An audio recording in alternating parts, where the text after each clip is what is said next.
अगली खबर जो आ रही है वो एनआईए से जुड़ी हुई है। देश में इस्लामिक स्टेट के आतंकी मॉड्यूल को तोड़ने के लिए सुरक्षा एजेंसियां लगातार कार्रवाई कर रही हैं, यानी कि सुरक्षा एजेंसियां इस समय एक्शन मोड पे देख रही हैं। इसी क्रम में एक बार फिर से एनआईए यानी कि नेशनल इन्वेस्टिगेटिव एजेंसी की टीम ने देश के अलग अलग राज्यों में 20 से ज्यादा जगहों पर छापेमारी कर रही है। कहा जा रहा है कि छापेमारी के बाद कई लोगों को हिरासत में भी लिया जा रहा है। ये छापेमारी युवाओं को कट्टरपंथी बनाने और विदेशी आतंकी संगठनों से लिंक की छानबीन के लिए की जा रही है। एजेंसी की ओर से कहा गया है कि केरल और तमिलनाडु में आईसिस अपने पांव तेजी से पसार रहा है। आतंकी संगठन युवाओं का ब्रेन वॉश करके उनको भर्ती कर रहे हैं। ये छापे मुख्य रूप से प्रतिबंधित आईसिस के पूर्व सदस्यों पर केंद्रित थे या फिर पीएफआई के पूर्व सदस्यों पर केंद्रित थे, जिसे केंद्र सरकार ने 2022 में प्रतिबंधित कर दिया था। ताज़ा कार्रवाई कथित तौर पर तंजावुर में पट्टाली मक्कल कांची यानी कि पीएम के नेता रामलिंगम की 2019 में हुई हत्या की जांच से जुड़ी हुई है। आपको बता दें कि रामलिंगम की कथित तौर पर 5 फरवरी 2019 को पीएफआई सदस्यों ने वंचित समुदायों के बीच जबरन धर्म परिवर्तन का विरोध करने के लिए हत्या कर दी गई थी। लेकिन आपको बता दें कि इस समय आज जो है एनआईए एक्शन मोड पे दिख रहा है।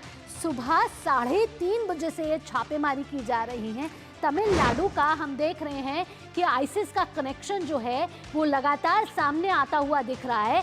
आइए आपको ग्राफिक्स के जरिए समझाते हैं कि अब तक आतंकियों के खिलाफ किस तरीके से हमारी सुरक्षा एजेंसियां काम कर रही हैं। 22 सितंबर 2022 पीएफआई के आपको बता दें कि इतने ठिकानों पर छापेमारी की गई थी।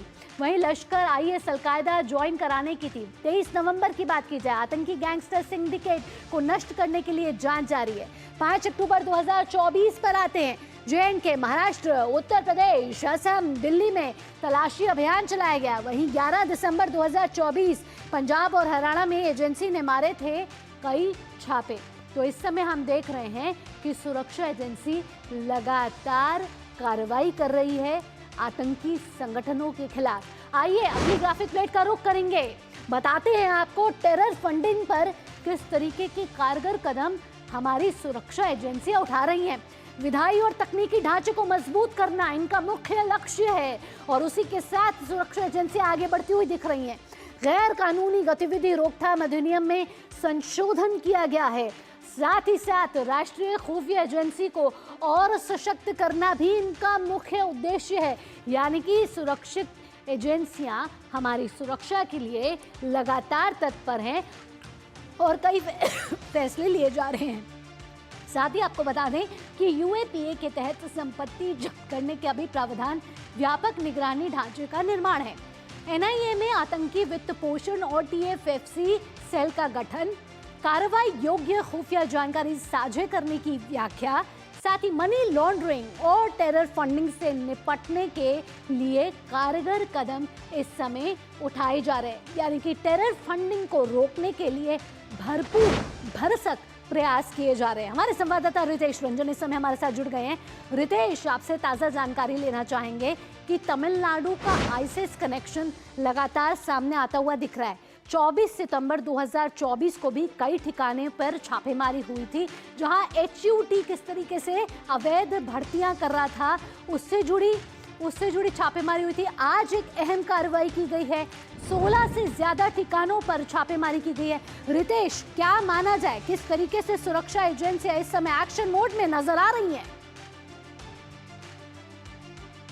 तो रितेश से हम आगे भी जानकारी लेते रहेंगे, लेकिन आपको बता दें कि आज एनआईए राष्ट्रीय सुरक्षा एजेंसी ने एक बड़ी कार्रवाई की है। कई जगह छापेमारी की गई है। तमिलनाडु से जुड़े कई ऐसे नेटवर्क हैं जिनको खंगाला जा रहा है और कई लोगों को हिरासत में लिया गया है। ऐसे में खोजने की कोशिश ये की जा रही है कि युवाओं को किस तरीके से प्रेरित किया जा रहा है, उनको अपनी तरफ खींचा जा रहा है आईसिस में शामिल होने के लिए। ऐसे में हमारी सुरक्षा एजेंसियां पैनी नजर बनाए हुए हैं। आपको बता दें कि टेरर फंडिंग पर कारगर कदम उठाए जा रहे हैं। कई लक्ष्य और कई उद्देश्य के साथ हमारी सुरक्षा एजेंसियां आगे बढ़ रही हैं। केंद्र सरकार का इसमें भरपूर सहयोग भी मिल रहा है और सुरक्षा एजेंसियों ने आज जो बड़ी कार्रवाई की है वो तमिलनाडु में की है। और इससे पहले भी हमने देखा था कि 24 सितंबर 2024 को भी एक बड़ी कार्रवाई की गई थी। आज आईसिस से जुड़े जो ठिकाने हैं उसमें युवाओं को किस तरीके से भर्ती किया जा रहा है उससे जुड़ी कार्रवाई हुई है। 16 से ज्यादा ठिकानों पर कार्रवाई की है और आपको बता दें सुबह 3:30 बजे से ये कार्रवाई जारी है। सर्च ऑपरेशन अभी भी जारी है।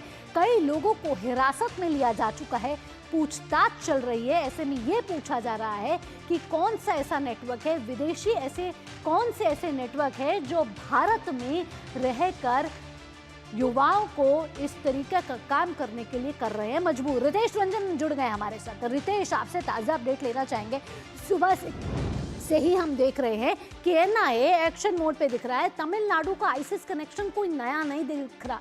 24 सितंबर 2024 को एचयूटी में किस तरीके से अवैध भर्तियां की गई थी उस पर कड़ी कार्रवाई तब की गई थी। तमिलनाडु के 12 ठिकानों पर एनआईए ने छापेमारी की थी। आज भी 16 से ज़्यादा ठिकानों पर छापेमारी की जा रही है। आज आईसिस का कनेक्शन ढूंढने की कोशिश की जा रही है। क्या है पूरा मामला, कौन सा ऐसे इनके तार जुड़े हुए हैं जिसको एनआईए खंगोलने की कोशिश कर रही है और साथ ही साथ उस पर बड़ी कार्रवाई भी कर रही है? देखिए भावना जी, सबसे बड़ी बात है कि जो गिरफ्तारी पिछले साल अक्टूबर में हुई थी उसी गिरफ्तारी का ये अगला क्रम है। जो सूत्रों से जानकारी अभी तक मिल पा रही है हमें, उसमें ये जानकारी मिल रही है कि जो पिछली बार गिरफ्तारी हुई थी वो उन लोगों की हुई थी जो जिनका कनेक्शन कहीं ना कहीं रामालिंगम जी के हत्या से था और कोयम्बटूर में जो ब्लास्ट हुआ था 2022 में उससे संबंधित था। तो ये वो लोग हैं जो तीन गिरफ्तारियां हुई थी, ये वो लोग हैं जिन पर आरोप है कि तो फंडिंग का काम करते थे। तमिलनाडु के विभिन्न जिलों में कैसे सोशल मीडिया का प्रयोग करते हुए वो युवाओं को आकर्षित कर रहे थे अपने प्रतिबंधित संगठन के जरिए माध्यम से। वो जो है आईसिस और बाकी अन्य संगठनों, आतंकवादी संगठनों के लिए भर्ती कार्यक्रम यहाँ पे कर रहे थे और तमिलनाडु के विभिन्न इलाकों से भर्तियां हो रही थी।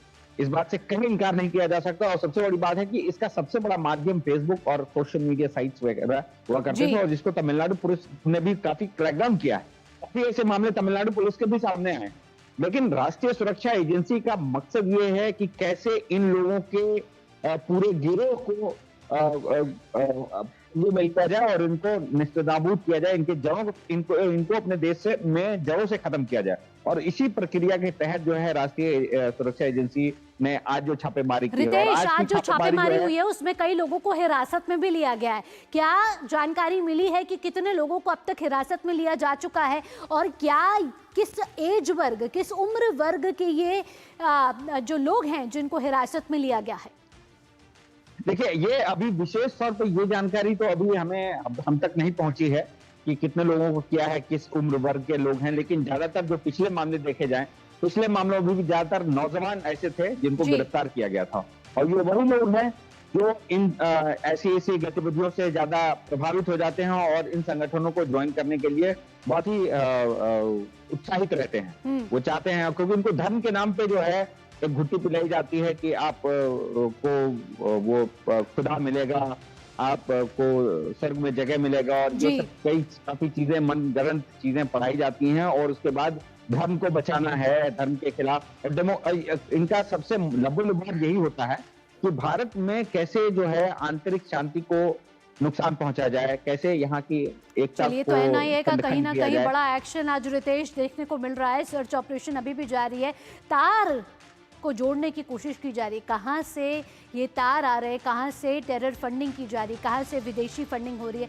इन सब पर जांच राष्ट्रीय सुरक्षा एजेंसी कर रही है। रितेश, तमाम जानकारियों के साथ आपका धन्यवाद।